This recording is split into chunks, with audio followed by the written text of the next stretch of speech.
Iran Israel സംഘർഷം 2-3 രാജ്യങ്ങൾ തമ്മിലുള്ള പ്രശ്നമല്ല, മറിച്ച് മനുഷ്യകുലത്തിന്റെ തന്നെ പുരോഗതിയാണ് പിറകോട്ട് നയിക്കുന്നത്. ഒരു ലോകയുദ്ധം സംഭവിക്കാൻ ഇടയില്ലെങ്കിലും വിനാശകരമായ ആഗോള സാമ്പത്തിക ആഘാതം ദൂരവ്യാപകവും വിനാശകരവുമായിരിക്കും. കൊറോണ ഏൽപ്പിച്ച സാമ്പത്തിക പ്രതിസന്ധിയിൽ നിന്ന് ഇപ്പോൾ തന്നെ മിക്ക രാജ്യങ്ങളും മുക്തമായി കഴിഞ്ഞിട്ടില്ല.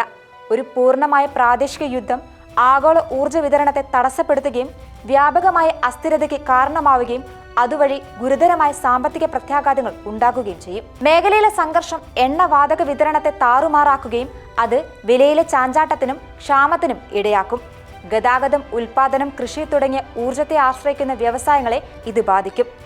ആഗോള എണ്ണ വ്യാപാരത്തിന്റെ നിർണായക ജലപാതയായ ഹോർമുസ് കടലിടുക്ക് യുദ്ധതന്ത്രജ്ഞർ ലക്ഷ്യം വെച്ചേക്കാം. ഇത് അന്താരാഷ്ട്ര വ്യാപാരത്തെയും വാണിജ്യത്തെയും തടസ്സപ്പെടുത്തുമെന്ന് തീർച്ച. അഭയാർത്ഥി പ്രതിസന്ധിയായിരിക്കും മറ്റൊരു കടമ്പ.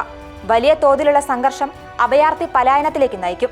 ഇത് അയൽ രാജ്യങ്ങളിലും യൂറോപ്യൻ സമ്പദ് വ്യവസ്ഥയിലും വലിയ സമ്മർദ്ദം ചെലുത്തുമെന്ന് ഉറപ്പാണ്. പ്രാദേശിക അസ്ഥിരതയും സംഘർഷവും തീവ്രവാദ ഗ്രൂപ്പുകളെ ശക്തിപ്പെടുത്തുകയും പ്രാദേശിക തീവ്രവാദത്തിന് വളക്കൂറുള്ള മണ്ണ് സൃഷ്ടിക്കുകയും ചെയ്യും.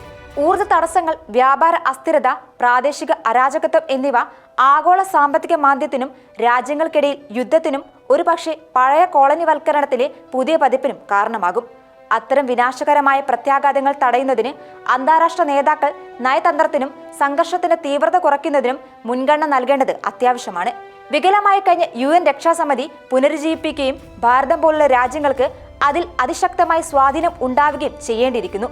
പരാതികൾ പരിഹരിക്കുന്നതിനും സമാധാനപരമായ പരിഹാരങ്ങൾ കണ്ടെത്തുന്നതിനുമായി ഇറാൻ, ഇസ്രായേൽ, മറ്റ് പ്രാദേശിക പങ്കാളികൾ എന്നിവർ തമ്മിലുള്ള സംഭാഷണം പ്രോത്സാഹിപ്പിക്കാൻ ഇന്ത്യയുടെ നേതൃത്വത്തിൽ ശ്രമങ്ങൾ കൂടുതൽ ശക്തമായി വരുമെന്ന് പ്രതീക്ഷിക്കാം.